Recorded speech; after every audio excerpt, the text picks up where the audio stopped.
Today, we are going to be rating the OG Highlander set of all sets, the Legend sets. I mean, we're not going to look at exactly the OG dragons, although we are going to look at them. But we're going to rate every single potential legendary commander from the Legend sets. This is the set that's, well, I don't know if it's the set that started it all, but it was the set that inspired it all. I'm going to start off with Ragnar. This is a 3-color 2/2 legendary human cleric. All right, this has been errated to a human cleric. I don't know what human or cleric synergy there was back in the day, but it's in banned colors. All right, so you have access to like Ancestral Recall. You have access to... Actually, blue is pretty popular and powerful. I don't know what the ban list was like when they first made this format, but this could be broke. If you have blue in your commander, it might as well be broken. What about any 3-color dragon? No, we're looking this set has 2 OG EDH dragons. We'll definitely look at them. But I sort of want to look at like just all the cards, evaluate them as if they were a potential commander. If there's not enough cards, we'll expand it to all the old border stuff. I want to look at like stuff that would potentially have been a commander before as a commander. I think this is probably one of the more broken ones in Legends, especially since most of them, as we're going to see, are vanilla creatures. This one can at least regenerate creatures. It can regenerate your own commander. It can regenerate other creatures on the battlefield. It's also regenerate target creature, which means you can regenerate your opponent's stuff, which makes it a more political card. You can basically encourage your friends to attack into somebody else. Don't worry, I'm gonna protect you, I promise. And then you can even go against it and say, no, you know what? I have second thoughts. You know, I'm not gonna promise that. You can lose your largest creature and you can die after that. Yeah, basically the Legends from Legends. But we have to analyze them in within the lens of being a commander. So we do have a 3-color commander. I don't know what good stuff that existed back in the day for green. Oh, we got regrowth. Green had access to regrowth. White had almost nothing. Healing Salve wasn't any good. Is Ragnar the dude or the bird? Great question. I'm assuming the dude, because if it was a bird, it would have flying. Usually flying creatures have flying, in my opinion. Winter says, genuinely, what were they thinking? Why do the multicolored creatures have worse stats than the monocolored ones? Great question. You know what? That is a very good question for the game designers at the time. I don't remember if Richard Garfield was there. Well, yeah, what is the advantage, if anything? Your mana base is worse. They didn't even have fetch lands back in the day. It was just something cool. I guess it was just a flavor thing at the time. My favorite legend from Legends is Tom Cruise. I have no idea what you're talking about. Okay, so we're grading these pass or fail. This is a pass. Moving on, we got Gillum with Agnes Mackenzie. I believe the other playable... No, hold on. Angus Mackenzie.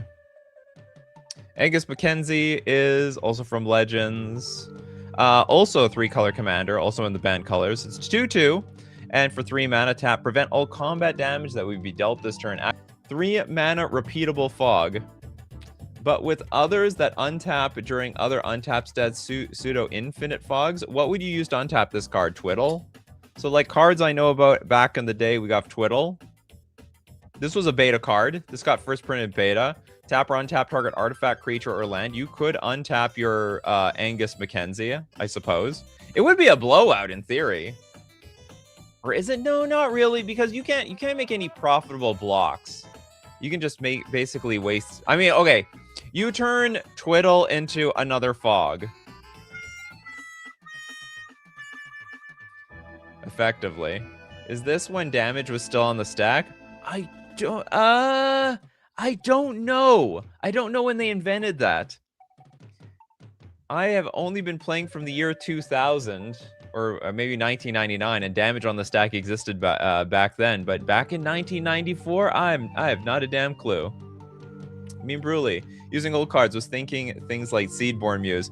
No, we can't analyze these cards with new cards because they're all worthless.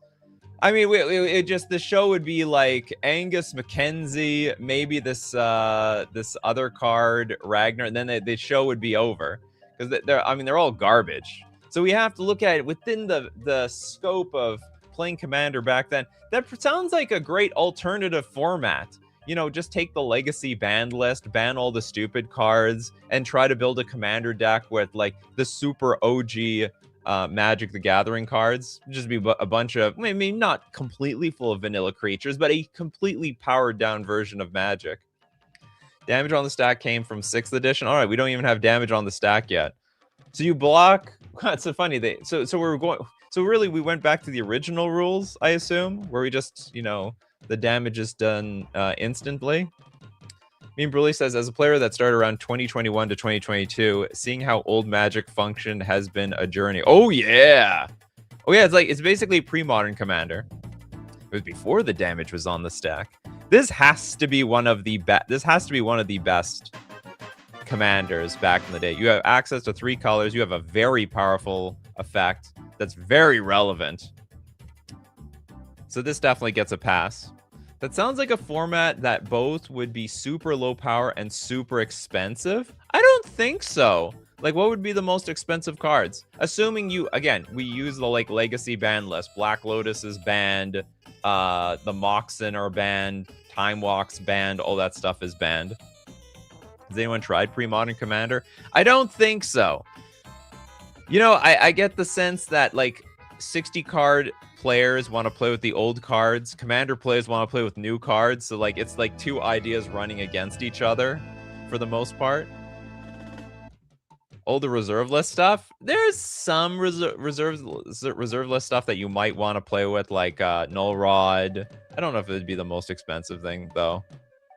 Oh, I guess, I mean, the dual lands. Okay, do you know what? No, but there's a lot of garbage dual lands back in the day. But they deal a lot of damage too, which is fine. Because there's a lot of, like, pain lands back then. I think? By Legends? I don't remember what they have. Maybe it is expensive. Just proxy the damn thing. Phil Goad with Axelrod Gunnarsson.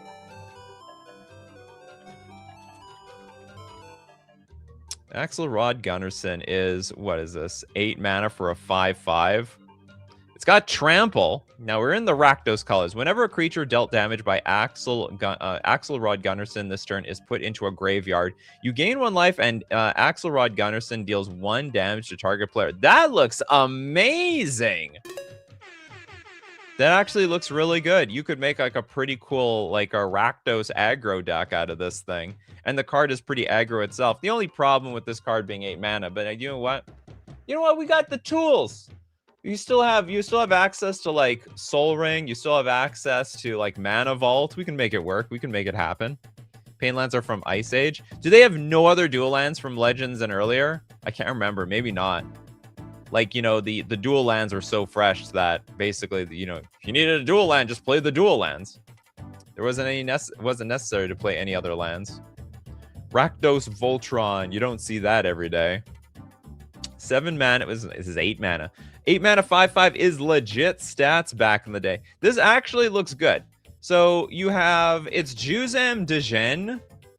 Maybe a little bit more expensive than Juzam Djinn, but Juzam Djinn, plus it has an incredibly relevant ability attached to it. So if you want to block, I gain life and I can deal extra damage to you anyway. And that damage, that counts as commander damage, doesn't it? Like, I thought, if I understand commander damage correctly, you can shoot the opponent. Sorry, how do I put it? Like, any damage dealt from the commander's commander damage, or is it just combat damage?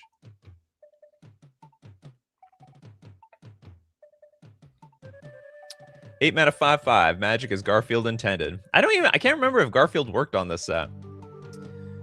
Jake Ross says, my first commander was Sol Canner, the Swamp King. No, only combat damage? Damn. It's his ability.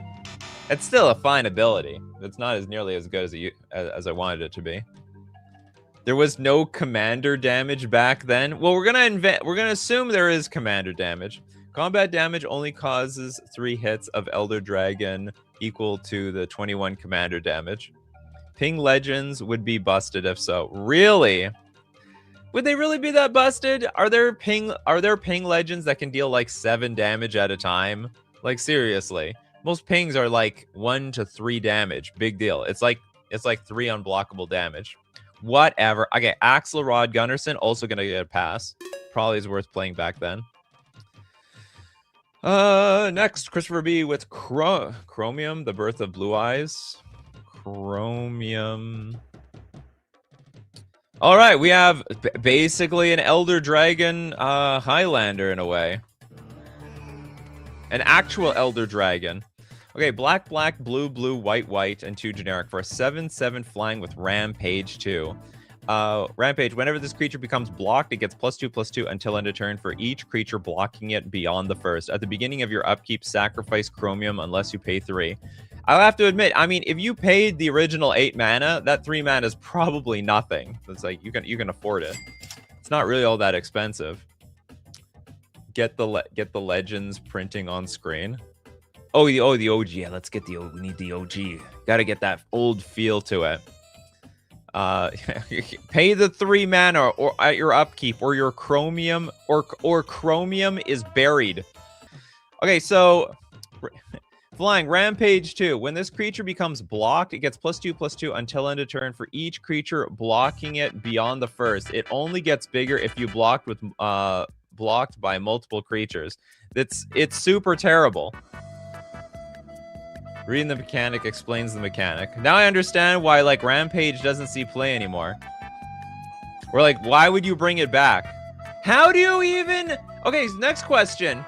How do you even multi-block this thing in the air? It's got flying. So what, they expect like multiple Elder Dragon Highlanders to block this thing? And even if they do, it's still going to die. So it actually has some like the worst ability of all abilities. I was asking what was going on. Rampage was never good. No, it wasn't. It's one of the most worthless things of all time. I didn't understand why did they build this thing? Did they anticipate that in the future there would be like more flying creatures? I don't even... Lure maybe? What, putting our lure on a Chromium? The question is, what is going to block it? Like, what, my Birds of Paradise or something? And then even if Birds of Paradise blocks it, it's worthless. You need multiple flying creatures to block it. Lots of flying men blocking. Block with 2 5/5s, it dies. Block with 1/7/7... block with 7 1/1s, it doesn't die. Except there aren't enough 1/1s that fly to block it. That's impossible. They expected another dragon and cloud sprite to block it. Yeah, it's pathetic. It's actually above and beyond pathetic. Plowshares beats it, but can't be teared. So the only advantage to this card, there's a lot of good things about this. It is still in the Esper colors, right? And we'll talk about that after talking about FusionGamingOnline.com, where you can get all your Esper cards, including the Elder Dragon Highlanders, like your Chromium. Deal of the week this week, 15% off all Planeswalkers. But also get your Hobbit cards. You want to play a set that feels like Magic the Gathering? Well, we're going back to the Hobbit, where there's actual magic. Look, we got a wizard and everything. And you can pre-order those cards using coupon code Nikachu at checkout for 5% off all your purchases, and it supports the channel. In fact, you may not even be pre-ordering at this point. You're actually just buying the cards. Forgot the Hobbit just came out. All right. So Chromium. So one advantage is you are in the Esper colors. That means Swords to Plowshares. You have blue for... I don't know what you have blue for. Counterspell, Time Twister. Black, you get Demonic Tutor. Arcades Sabbath is who you block with, by the way. Okay, well, Chromium, I think this is bad. Even despite having access, I think there's probably better Esper. Unless this is the only Esper card in Legends, this is not worth it. Oh, sorry, there is one good thing about it. It is still a flying 7/7. It is still a flying. Maybe it's still worth it. Despite it's basically you are playing an Esper 8 mana 7/7 flyer, and that's it. With Rampage effectively being blank. Yeah, Boomerang. Ooh, Mana Drain. Well, we're also assuming you have access to cards from like Alpha and Beta. Yeah, Mana Drain, help you ramp into your Chromium. Okay, maybe this card's a little bit better than we think. Maybe it's a little bit better than we think. Turiot with Rasputin. This was a pretty good card too, or interesting. Rasputin Dreamweaver. 6 mana for a 4/1. Put 7 counters on Rasputin when brought into play. You may remove a counter to prevent 1 damage to Rasputin or to add 1 generic to your mana pool. This ability is played as an interrupt. Put 1 counter on Rasputin during your upkeep if he started the turn untapped. You may not have more than 7 of these counters on Rasputin at any time. What? Okay, so we can remove counters to add mana. We could also remove counters to prevent damage directly to Rasputin. Beginning of your upkeep, if Rasputin started the turn untapped, put a dream counter. Oh, and we get the dream counters. This card is a banger. I mean, this is just great. It's also sort of like a cheap commander in the grand scheme of things. Yeah, exactly. It's 4 mana for 7 free mana. No, it's a 6. Well, you spend 4 generic to get 7 back, I guess. But effectively you get it's a 6. Yeah, you play the card for free. Christopher says this and that last one retrained. What are you talking about? Retrained? Is that a card?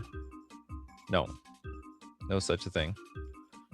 The flavor is he tells you not to take aspirin. What? I don't understand. So what do we have access to? We have access to Mana Drain, Swords to Plowshares. Does anyone think like maybe the Circle of Protections are good in this format? Because if you have access to all 5, if you even have access to a few Circle of Protections, you probably nail somebody's commander and rendering them useless. You know, 1 Circle of Protection, I like a Circle of Protection white, red, green, probably basically hits all the commanders. Or a blue one at the very least. This sketch is so funky. I like the guy in the back being tortured on a huge stick and the wheel. Oh, I didn't even notice that. Yeah, you're right. They're getting there. That's not exactly the Wheel of Fortune, that's for sure. Christopher L is a good in my Russian theme deck. Circles are broken in old school. And also you're in white, so you have access to disenchant other people's Circle of Protections. Something not everyone has access to. Okay, Rasputin Dreamweaver also gets a pass. So far, we're like going over all the good ones. Blinksomniac with Ramses Overdark.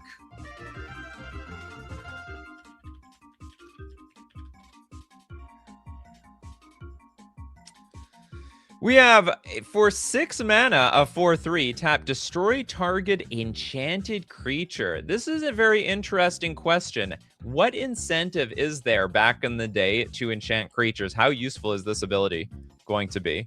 So you can beat up the lure creatures. So if a green deck decides to play lure on one of their creatures to like beat you up. Retrained. Is that like something to look up? Retrained. There's nothing. I don't know what you mean by retrained. Is there more Russian themed cards? Not that I know of. There might be. Well, I don't know. Maybe not in this set. In future sets, perhaps. Mean Brule is like, oh, this is cool. How many negative auras are there back then, though? Maybe not negative aura. Like, there's a bunch of buffing. Isn't there buffing auras back then? Oh, I see what you mean, Mean Brule. Okay, so there is like well, first off, you can put, how about Unholy Strength? So like just looking at from our perspective, there's Unholy Strength where it's for a black enchant creature gets +2/+1. So you can use it to buff your creatures. Alternatively, we could put on our opponent's creatures and use them like removal spells, right? So actually I think there's a lot of black cards. Unholy Strength, Unstable Mutation, that's right. Unstable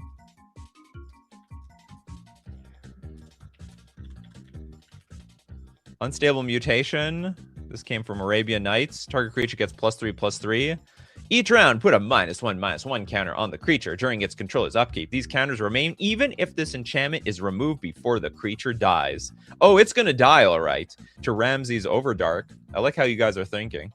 Retrain is a turn from Yu-Gi-Oh! It means that they made a new version with the modern design. Oh, I see. Oh, you guys want to... Oh, you want to see the Legends version. Thank you very much. Thank you. I didn't understand. Yeah, it's Yu-Gi-Oh! Term.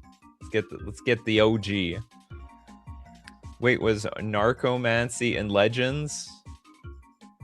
I mean, it could be printed earlier. Narcomancy. You mean if anyone tried to reanimate something? Narcomancy. Did I spell that right? No, necromancy. Narco. Whoops. Necromancy. This came from Visions. No, that's too new. Too new at the time. Flight is so broken. They did retrain Ramses and Overdark. Okay, J Gross says, I've been beaten by someone using multiple unstable mutations on a creature. I couldn't match their power. Yeah, that happens. Okay, so Ramses. Oh, what is there? How many other auras are there in blue and black? Narcomancy sounds like a good time. My secret card, the narcolepsy. Okay, hold on. Aura,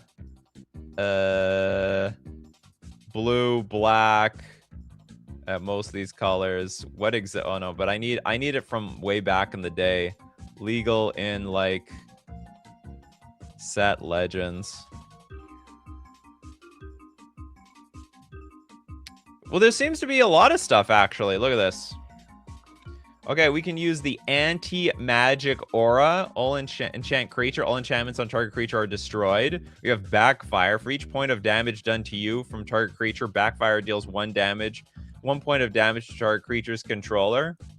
So we actually have a lot of enchant creatures. Spectral Cloak. I've never even heard any of this stuff.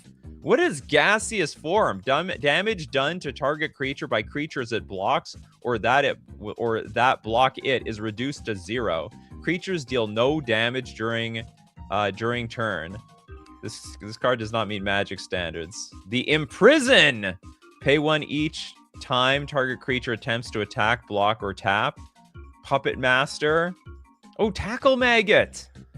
Okay, so we have actually a lot of ways of actually there's a lot of Ramses enablers. This card's a banger. Snap Control Magic is form alpha. Well, yeah, but we're gonna steal it. Or if someone steals our creature with control magic, we can destroy it.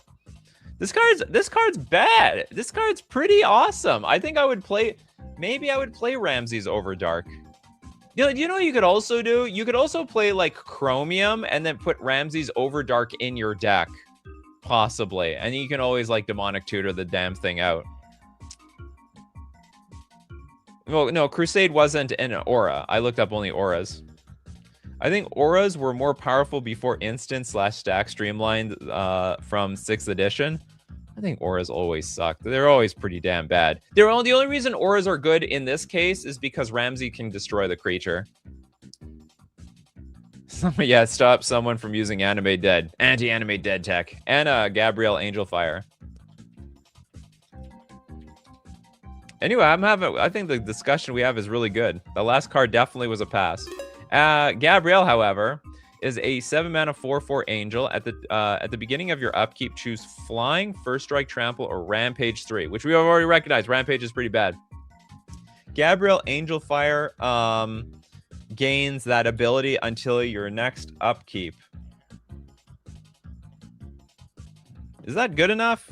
You know what's stupid? This is an angel that does not naturally have flying. So if I want this thing to have trample, it doesn't fly. If I want it to fly, it doesn't have trample. If I want it to fly, it's just a bad Sarah Angel.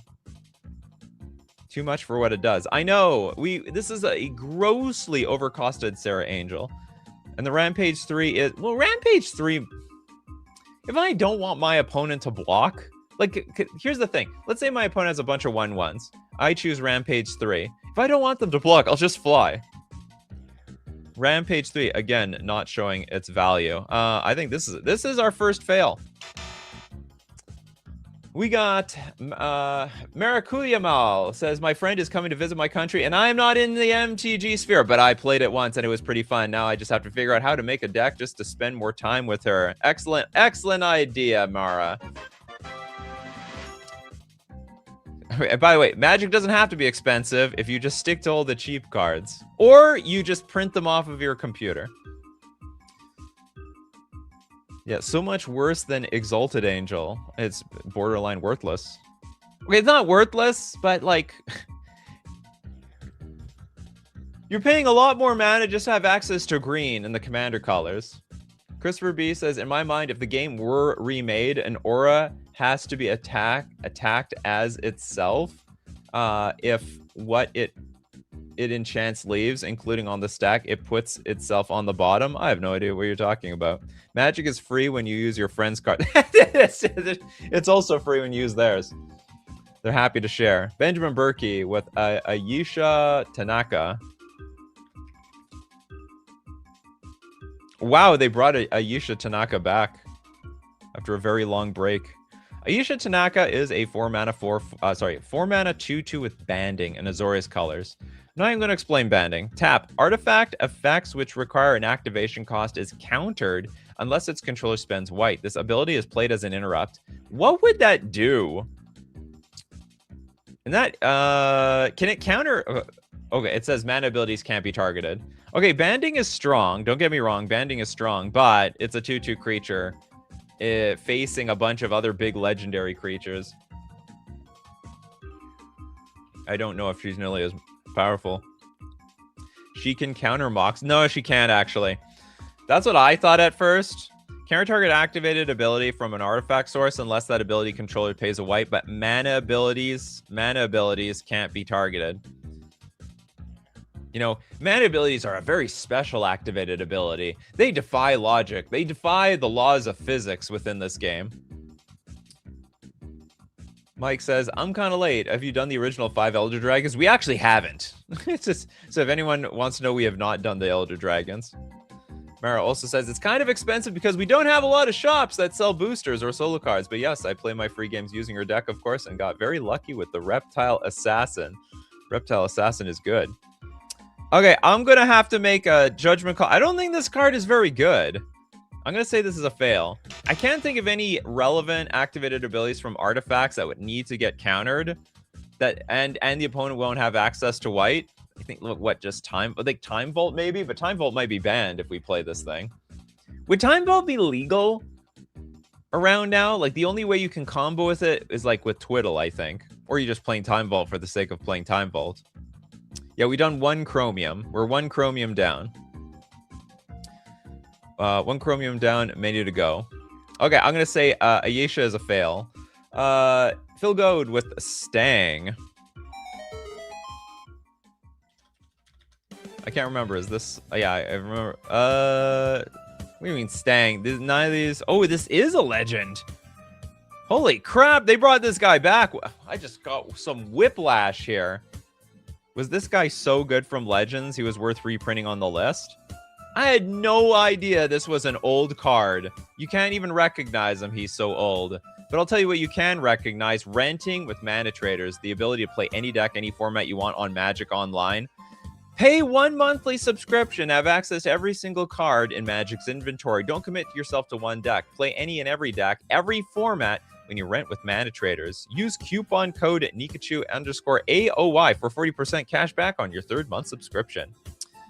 Access when you play on Magic Online. Okay, Stang. What does this card even do? So it's a 6 mana 3/4. Apparently has an ability so relevant, it's still good today. When Stang is brought into play, also put a Stang Twin token into play. Stang Twin token is a 3/4 green and red legend. If Stang leaves play, remove Stang Twin token from the game. If Stang Twin leaves play, bury Stang. I think this card's awesome. So it's basically 6 mana for a bunch of power, diversified power, I should say, on the battlefield. I'm gonna say it's a pass. Wow, 6 mana for 6/8 stats. Something like that. Remember, if you kill one, you kill both. They both both keep the same life force essentially. Staying the Gemini engine of its day. Okay, anyway, Stang is good stuff. I would say it's nothing amazing, but it's not bad. I think if you want to play a red-green aggro deck, this is the guy to do it. When it dies, it comes back with even more tokens and creatures. Yuza says, aren't all these cards going to look trash to us because we are used to better now? We are looking at them within the vision, within the how do I put the perspective of its time back in the day. What do you have back in the day? You have Regrowth, you have Wheel of Fortune, you have Birds of Paradise. That's got to be worth something for this type of card. You have Birds of Paradise, Land War Elf in your Stang deck. So you have you got Ramp that other decks do not have, and it's like a playable commander. I want to say it's a playable commander. Okay, next up, let's take a look at. Okay, J-Graw, did you get a card? I can't remember. Nicol Bolas.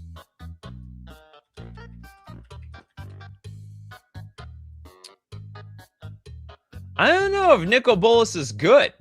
Okay, we're in the Grixis colors, which is a lot of powerful colors. Lightning Bolt, Dark Ritual, Mana Drain. A 7/7 flyer. An opponent damaged by Nicol Bolas must discard the entire hand. Ignore this effect if the opponent has no cards left in hand. Well, of course. And then you got to pay 3 mana to pay 3 mana during the upkeep where you have to bury your Nicol Bolas. I mean, at the end of the day, you have to give it a pass no matter what. It is a flying creature with evasion that can kill a player in 3 turns. So in 3 turns, commander damage will kill them, which you can't say, I guess, for any other legendary creatures back in the day. That's what makes this card so powerful. Yeah, we're putting ourselves into the shoes of Sheldon back in the day. When was Commander invented? Not back in Legends, was it? It was like way longer than that.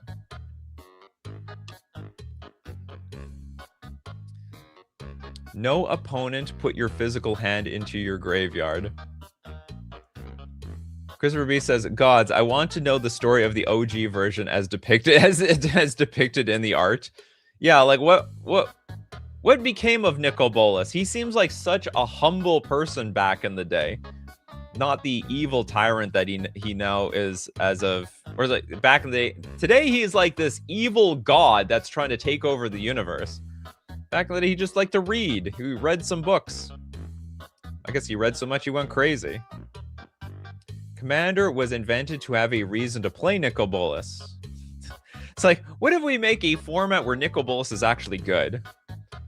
Was OG Nicol Bolas a bookworm or something? Does not feel like the evil dragon overlord. Like to read back in the day, but you know what? He was reading how to take over the world. Basically, he was reading books from Pinky and the Brain, World Domination, or in Nicol Bolas's case, Multiverse Domination. Okay, Nicol Bolas gets a pass. Although I'm not really a big fan of the ability, although it's not useless either. He's reading all of his opponent's spells they discarded. It's called Elder Dragon Highlander for a reason. You play one of the 5 Elder Dragon Highlanders. Says Steve Cooper, super chat. Arcady Sabbath. Oh no, we already did Nicol Bolas. Alright, we'll do the other ones. Arcady's Sabbath.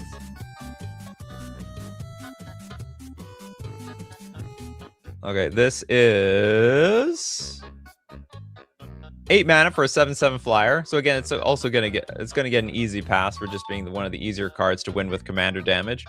Flying, pay a white, +0/+1 until end of turn. Your untapped creatures gain +0/+2. Not bad. Attacking creatures do not get this bonus. Pay Bant during your upkeep, or your Arcady Sabbath is buried. So it's pretty good on defense. Yeah, it's just okay on defense. Also, it can defend itself. Oh, actually, this card is super relevant. Look at this white. For a white, +0/+1 until end of turn. It can attack through the other Elder Dragon Highlanders. This card is actually... okay, this card is broken. I don't know why you would play I don't know why you would play Nicol Bolas or anything else. You have access to all the good colors here. Actually, I don't know how good white is back then. Although we did recognize that maybe the Circle of Protections back then are pretty good. It has new rules text.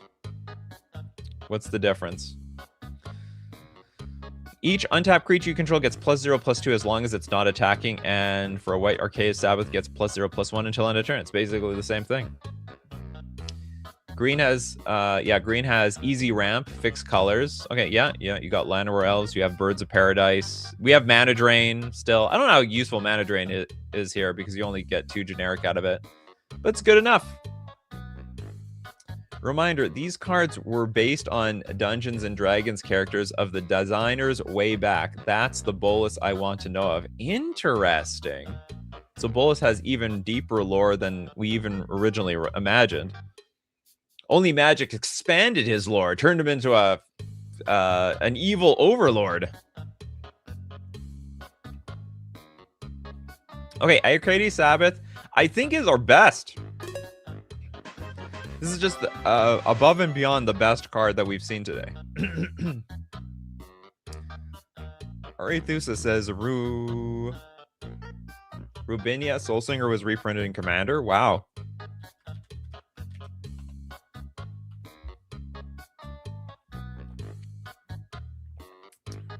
Did they like go out of their way to reprint the old Legends cards? Robinia Soulsinger is a 5-mana 2/3 legend. You may choose not to untap Robinia Soulsinger during your untap step. This is a fairy, by the way. You've been errated to a fairy. Tap. Gain control of target creature for as long as you control Robinia Soulsinger, and Robinia Soulsinger remains tapped. Gain control. That is insane. That is just busted. So this card steals all the other cards. Gain control of target creature. You can steal people's commanders. This is super broken. I thought I thought the Sabbath card was like the best legend we've seen so far. What beats this? Only removal spells. So you need enough removal to beat this card, because otherwise nothing's beating this card. You play your commander, I will just steal it. Mara says, MTG is so nerdy, I love it. I want to believe lots of characters are just self-inserted characters from D&D that they played. I think there's a good chunk of them. 3 power, though. Bolt it. Well, how many... okay, remember, there's not so many damage spells back then. You have, like, access to, like, 1 bolt. I don't know, like, how many, like, lightning strike effects were there back in the day? I don't think there were all that many. Like, there's lightning... Like, yeah, lightning bolts. Like, what other damage spells? Psionic Blast, but that's in blue. Unsummon technically beats this card. Well, I have blue. I can counter it. I'm... Did cards that exist like to make this thing untargetable by spells and abilities exist back then? Like giving hexproof? Maybe not. You can twiddle it. Does not untap, becomes untapped, you lose. Well, yeah, you can twiddle it, but then you lose access to the card. Oh yeah, Pyroblast. But then oh no, I don't have red elemental blast. No, sorry, no, I have blue elemental blast. And I bet we would play blue elemental blast main deck in this type of thing to prevent people from playing, you know, lightning bolt, red elemental blast, Wheel of Fortune, Doomblade. Nah. No, green has access to regenerate. Can't I like regenerate the damn thing? Christopher B says, you can see why Rubinia has actually been reprinted. Yeah, it's a good card. It's a good card. I think this might be the best card. Banned colors for a creature that can steal stuff. There were redirect effects, though. What was early as that? Interesting. Okay, let's take a look at another freebie from Bab. Zira. Arian. Oh, they reprinted this card, too. What is this, a bug? It is an insect wizard for 3 mana. It's a 1/2 flyer. For 3 mana, tap. Target player draws 1 card.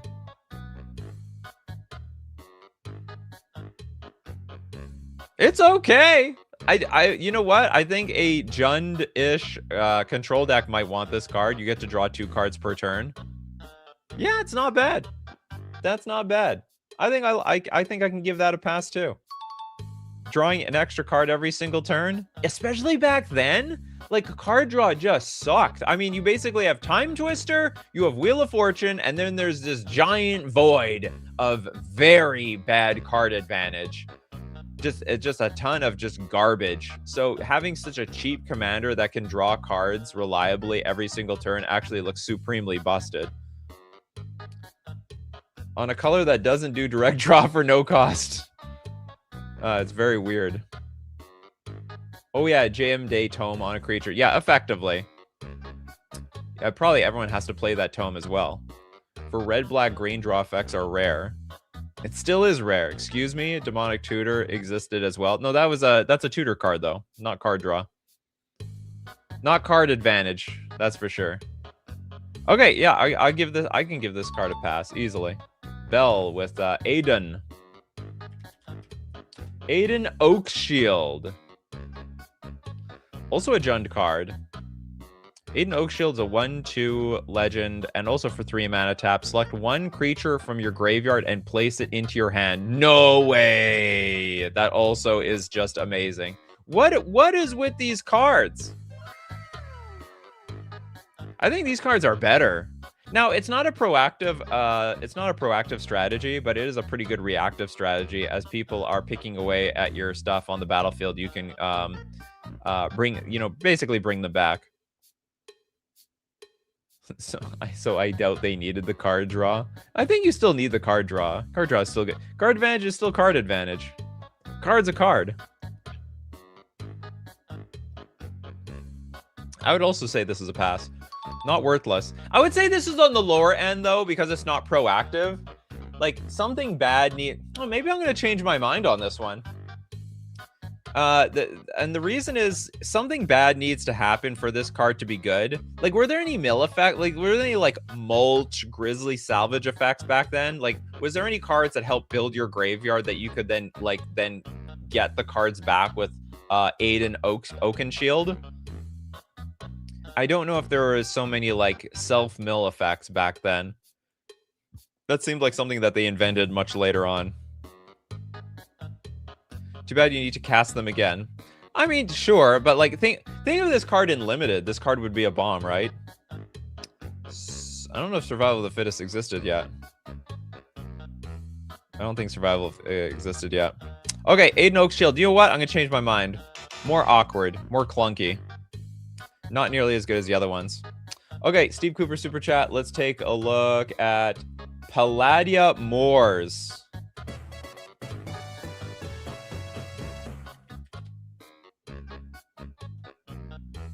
Palladia Moors. Gonna get an instant pass for being an Elder Dragon Highlander. Basically a 7/7 flying creature. And it's got trample, which it's not relevant, right? Like, that's worthless. That's got to be worthless. Or maybe, okay, so maybe it's not worthless. Okay, yeah. You know what? I would say it's still worth something. If someone's trying to block with Birds of Paradise or any of those crappy creatures, then the trample is still going to matter. I was just thinking against the other Elder Dragons, it doesn't mean anything. They're just all going to trade. But you know what? Against some piddly crap that's trying to defend themselves from getting beaten up by commander damage, it's still going to be worthwhile. Giant Growth. Oh yeah, do you know what? That's true, actually. Giant Growth is going to be a huge blowout. So if someone blocks with their Elder Dragon Highlander, you Giant Growth, their dragon dies, yours lives. Yeah, trample over that Birds of Paradise. It's still worth it for them. Like, it gives them a turn. That Birds of Paradise has 1 toughness. 1 toughness is still 1 toughness. Okay, next up, let's take a look at fan factors. Gwendolyn D. Corsi. Oops. How did I get there? Gwendolyn D. Corsi. Okay, we have Grixis Colors. Very cheap commander at 4 mana. A 3/5. Tap. Target player discards 1 card from their hand at random. This power may only be used during your turn. That sucks. That's terrible. That is a very, very bad ability. You basically have to tap. You have to tap this card on your turn. I would say not worth it. It's definitely a fail. If you could do it at end, if you could do it at someone's draw step, it'd be really good. But if you could at least do it at the end of somebody's turn, that would be useful. But no, you have to basically tap this thing on your turn. I would say it's not good. Oh, did I say he? Oh yeah, she. I can't remember. You know what? In the art, I never can remember who's who. Is this the creature? They both have knives, by the way, or swords. They're both threatening each other. I guess the person who's threatening even more is the woman. Okay, we'll look at the others. The last super chat. What was it? Vivictus as Mahdi. I don't think I've heard of this legendary creature before. Okay, Vivictus Asmadi is a 10 mana 7/7 flying for a black. Gain +1/+0 until end of turn. Whoa! For a red, gain +1 +0 until end of turn, and also for a green, gain +1/+0 until end of turn. It's all the same. Pay 3 mana during your upkeep, or Vivictus Asmadi is buried. This has got to be the best one. This is definitely the best one. In theory, you could two-shot somebody with this card. You underestimate the power of discard at random? I don't. Wait, you're hoping to they discard a... I don't think that's a relevant ability. I would not build my commander deck around it. Yeah, Ten Yushing is like, this dragon really embodies the Jund emote mentality. It was the original Jund. It was for the first Jund creature. It was like the very first Tarmogoyf, before there was Tarmogoyf. This thing is insane. Yeah, so in theory, you could two-shot somebody. I guess the only bad part about this is that it's still blocked by the other Elder Dragon Highlanders. And maybe it's not the best one, but it's probably the second best one, with the one that can buff itself being the best one to survive any attack. Although this one probably is trading with it no matter what. Next, so we got Mappius. You get a super chat, Mappius, from Steve Cooper.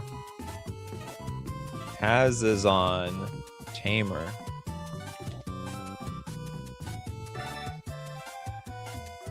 Hazazon Tamer is a 7 mana 2/4. On your next upkeep, after Hazazon is put into play, put star token Sand Warriors into play, where star is the number of lands under your control. Treat the warriors as 1/1 white, green, and red creatures. If Hazazon leaves play, all Sand Warriors are also removed from the game. Okay, can I understand this thing properly? When Hazazon enters, create X 1/1 Sand Warrior creature tokens that are red, green, and white at the beginning of your next upkeep, where X is the number of lands you control. Oh, just the next upkeep. That's it. What a weird delayed trigger. When Hazazon leaves the battlefield, exile all Sand Warriors. Follow me, Sand Warriors. Doesn't seem impressive to me.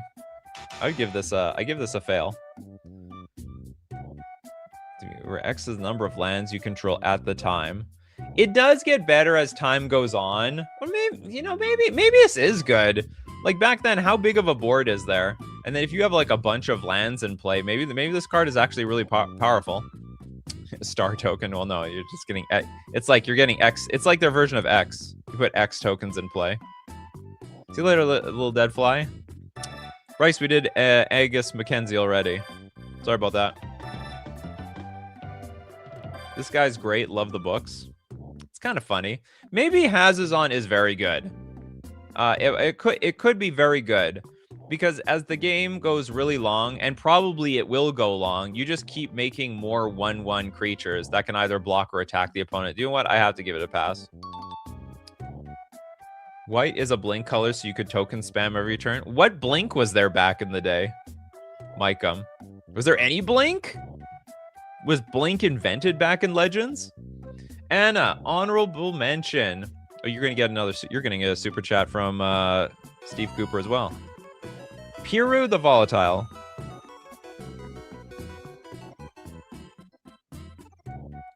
Okay, Piru the Volatile, not printed in old border.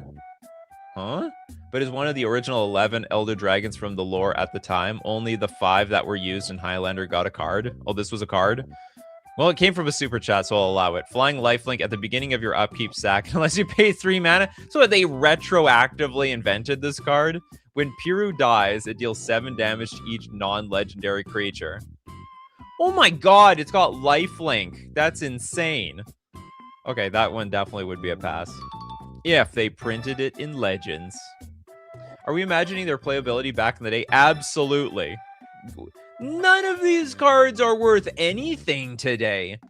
So we can't evaluate them based on today. We have to evaluate them back in the day. For anyone that wants to play pre-modern Commander.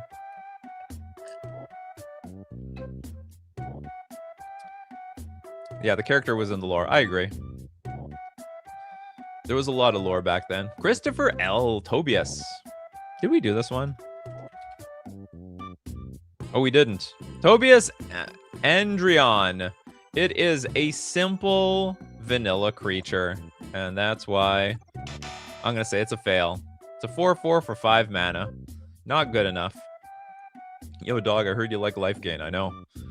Corbinek with... What is this? Lavanya?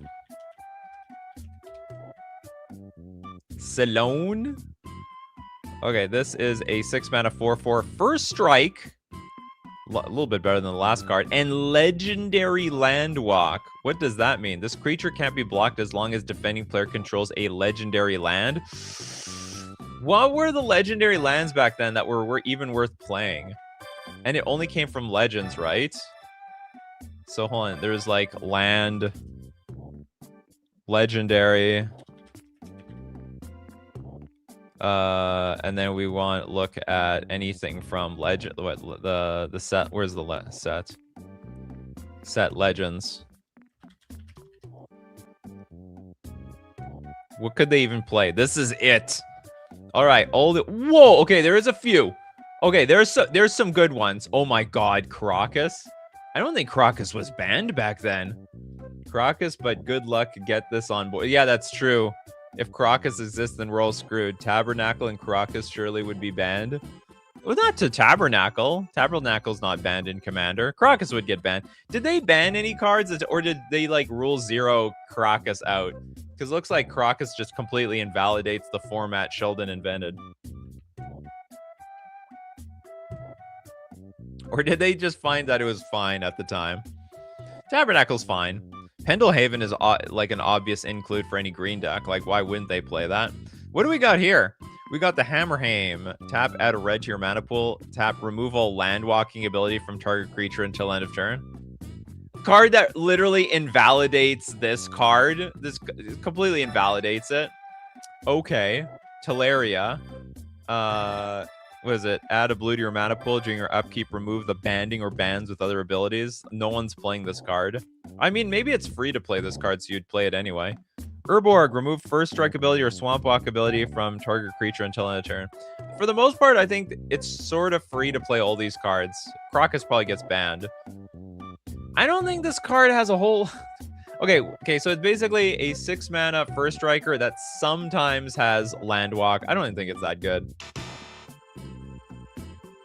No one had Crocus, so it was fine, surely. And the legend rule was board wide and not just your control. Oh no, we'll play off of the rule set as of today, but we got to look at the card pool of back then. Yeah, the legend rule is very, very different back in the day. Was Wasteland a thing back then? No, it's Strip Mine. No, was it even Strip Mine? Maybe not. Was there Strip Mine? Maybe Strip Mine hasn't come out yet. I can't remember where Legends and the Strip Mine set interact. I don't even know if there's Strip Mine. Did Strip Mine get printed after or before Legends?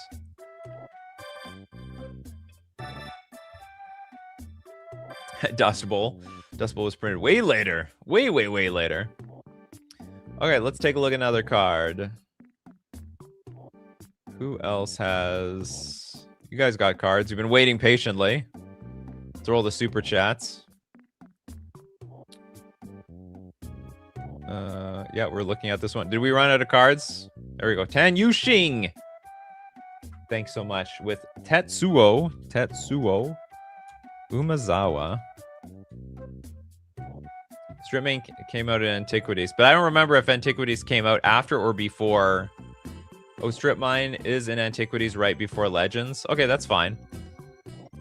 But then, well, whatever. Like we're not gonna playing strip mine in the Lavanya deck seems counterintuitive. So we don't want to blow up the legendary land that would ruin our island or our land walk. Tetsuo Umazawa, a 3-mana 3/3. It can't be the target of aura spells. This is an anti. That Dimir commander, the Dimir commander that destroyed creatures with auras on it. This is a counter to that commander. 4-mana tap, destroy target tapped or blocking creature. That is broken. That has got to be broken. It danger. That is insane. Destroy target tapped or blocking creature. Unbelievably broken. Maybe this is the best commander of all commanders. This is arguably better than the legend that steals stuff. 3-mana 3/3, but how's fixing? Oh yeah, the mana fixing might be bad. At least with the Bant legend that stole creatures has very, very good fixing. Antiquities is March of '94. Legends is June of the same year. Well, they pumped out sets just as fast as they do now. Yeah, compared to Free Fog, Free Doomblade is better. He counters Arcades. They had a good job countering all the other legendary cards back at the time. We've got a legend that beats this legend, that beats that legend, that beats this legend. Yeah, actually good ability. It's basically Royal Assassin as you're a legendary creature. Man, the color pie really wasn't a thing yet. What does this break the color pie? Destroy target tapped or blocking creature? That seems pretty much within line of what black can do at the very least. Only one a turn though. Not if you have Twiddle available. You only need to do it once a turn. You just need to kill people's commanders. That's all you have to do. Toshiro is his ancestor, exiled to Dominaria by Knight's Reach. This guy wasn't a planeswalker, still felled one himself. This is a white effect. How is this a white effect? Oh, destroying tapped creatures is a white effect?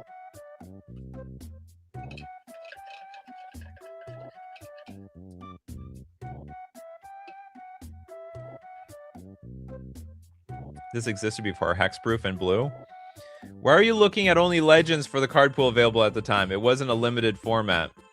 No, we're looking at the original legends available when the Elder Dragon Highlanders came into existence.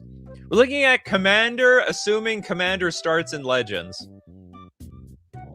Royal Assassin says otherwise. I still think Angus Mackenzie is better than Tetsu. Well, there's only one way to find out, and that is to play pre-modern Commander. Next, let's take a look at Turiot's Dakin Blackblade. Didn't they reprint this card? Well, sort of, not really. Dakin Blackblade is a Esper 6-mana Star legend.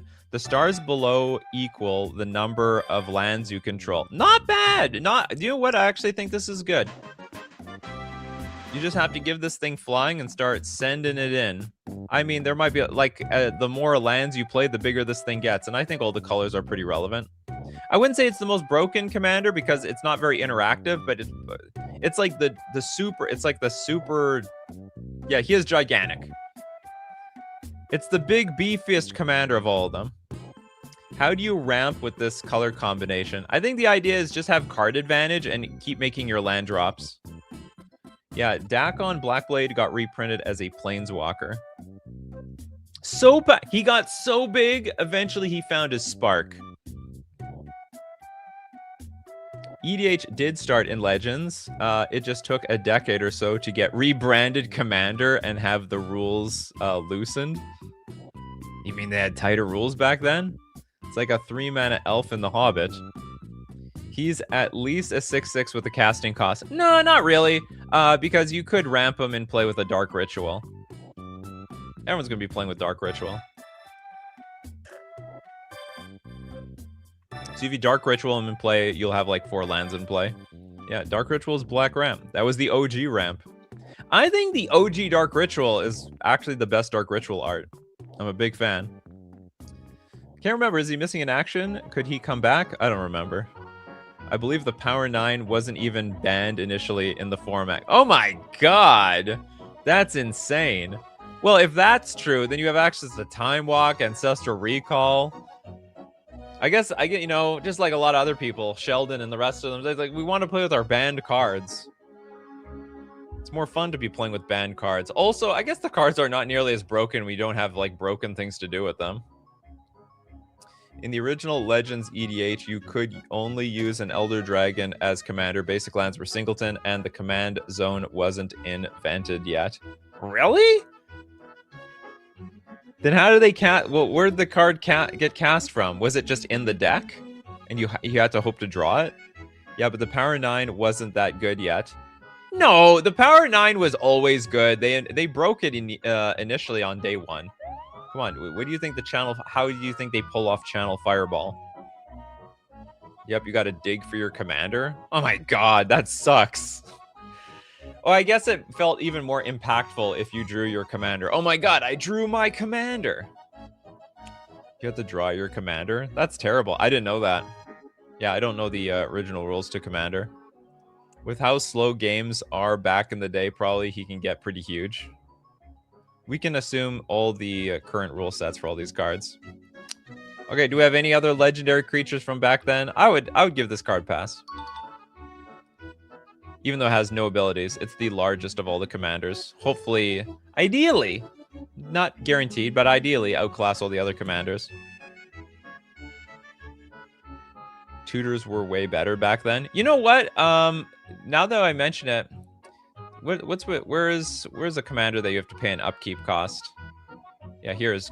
I was just thinking, you have to pay this upkeep cost. You might be vulnerable to strip mine. Depending if your mana sucks. Hopefully your mana does. No, actually your mana will never suck because you always have. You pay double green, double red, double black, unless you use Dark Ritual and they blow up your swamp. Let's look at Corbinax Johan. It's Darth Maul. If Johan does not attack and is not tapped, any of your creatures may attack without tapping. Not bad. I give that a pass. You basically you don't attack. Basically, so long as I don't attack, all your creatures don't attack. Sorry, I have vigilance. Vigilance is pretty damn strong. Bab says you had to tutor for your commander, so tutors must have been an insane advantage. So being in black was actually a massive advantage back in the day. When did the EDH format come into existence? I guess back in Legends. I mean, I don't know. I don't know when it started. Arethusa with the Nebuchadnezzar.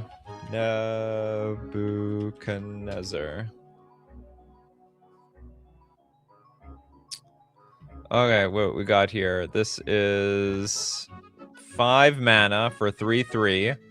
X tap, choose a card name. Target opponent reveals X cards at random from their hand. Then that player discards all cards with that name revealed this way. Activate only during your turn. This sounds awful. I mean, if you bounce something back to their hand, you can force them to discard it, but that's about it. Other than that, you're just taking a big shot in the dark and you have no idea what you're naming. Target opponent reveals X cards at random from their hand. That player discards all cards. Oh, you can name basic lands. It did not say choose a non-land card name. You could just be like forest. Oh, but if the X is big, they've probably already played their lands. No, this card can't be good. Yeah, we've done Stang. Basic land was a singleton too. Well, no, but not by today's standards. We're gonna assume today's rules, but the past's card pool. Okay, what else do we not have? Mappius wants Bark Tooth Warbeard. Vanilla creature does not pass. It's a very expensive vanilla creature, but at that. AKA Patrick Starr was an actor. How did they redo rules text for Johan, I wonder? I don't know. Okay, Christopher B wants Jax Levert. We got creature. Sorry, all your green creatures get +0/+2. I also don't think that's all that good. I would give that a fail. Did we just do all the good ones so far now? Apparently in the late 90s in Alaska. What are you guys talking about? Reprinted in Secret Lair. Oh, they reprinted the card. We did do Umezawa, yeah. Super powerful. Arguably the most powerful. Mikeum says, we have so many different dual lands today. I think basic lands could safely be singleton again. I think you need basic lands to be abundant so that you can play around cards like Harbinger of the Seas and Blood Moon and stuff that like damages non-basic lands. If you're going to make basic land singleton, then like I think the 5-color decks again have a big advantage over the non-5-color decks. Jigra with Leda Orca. Is it a fish? Isn't that what an orca is? This is a demon, apparently. Also has no abilities. Pretty cool art, though. Very, very, very, very, very nice art. Ten Yushing, I want to fetch for a basic land to not take damage. Well, you can also fetch for an original dual land. You won't deal damage to yourself from that. Arethusa, Halfdane. Here we go. We found a card with rules text on it. At the beginning of your upkeep, change Halfdane's power and toughness to the power and toughness of target creature other than Halfdane until the end of your next upkeep. Well, that's different. If there are no legal targets, Halfdane becomes a 3/3. Huh? Do you know what? That's funny. They don't mention that in the original rules text. It's like at the... Okay, well, what it was... Oh, okay, I see. So when they errated it, it became a 3/3. Otherwise, it's a star. Very strange card. Panofsky is like, no, my deck needs those basics. Mappius says, I don't see a single commander here that has more than 3 colors. I don't know if 4-color commanders existed back then. Anna says, Amnesia into Nebuchadnezzar's ability was a good synergy. Old rules wording, I guess. Super old rules wording. Do we have any other cards we want to look at? Look at Corbinix, Bartel, Rune Axe.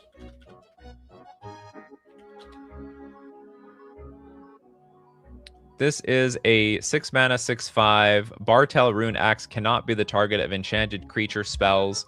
Attacking does not cause Bartel Rune Axe to tap. Really? Oh, cannot be the target of enchant creature spells. Well, that's not that many cards at all. Were there any like bad ones back in the day? Were there any like enchant removal spells back in the day? I don't know. I also don't think this card is very good. You are in the Jund colors though. That does help. But I think as we have seen, there are better Jund color commanders. Lord of Tressorhorn from Leon Corgi. Okay, we have a Grix. Okay, this guy might be worth paying attention to. This is a Grixis commander that's 4 mana. And it's a 10/4! When Lord of Tressorhorn comes into play, you lose 2 life and sacrifice 2 creatures. Oh my god. And an opponent draws 2 cards. And for a black, you can regenerate your Lord of Tressorhorn. This cannot be good. Can anyone justify this card being good? Not from Legends, sadly. Oh, it's from Alliances. Oh, disqualified. Not one of the OGs. We'll do another show one day where we look at all, like, basically any of the old Legends. Yeah, it is Legends in earlier. I didn't realize that wasn't a legendary card. You guys are smart. Like, I was just judging it based on this Masters Edition reprint symbol. You guys knew that this was from Alliances. Like, if you put a gun to my head and show me a bunch of, like, old Legends cards, I can't tell you which ones are actually from Legends. Hey, it's a zombie, and you can still stifle the Lord Tressorhorn's attack. There was no stifle back then. Nothing at all. Okay, I think that's gonna be it for today. Very cool show. Turns out there's actually a lot of playable commanders back then, and they would be pretty good. They might even arguably broken. It'd almost be a format worth playing. As usual, my coffee crew, we do these shows Monday, Wednesday, Friday, 9 a.m. Central Standard Time, and Tuesdays, Thursdays, 8 p.m. Central Standard Time. Thanks to everyone who supports the show. If you're a patron on Patreon, a member on YouTube, or you super chat to be part of the show, or even super chat so other people are part of the show. And of course, thank you so much, everyone, for being here today. People like Christopher B, Tan Yushing, Micum, Christopher B, Mapius, Adaptus is here, even though we didn't see any 40k cards. Arethusa. Arethusa's over here. Benjamin Berkey. Will there be a show for Legends Up to Scourge? Yes, we'll most certainly do that one day.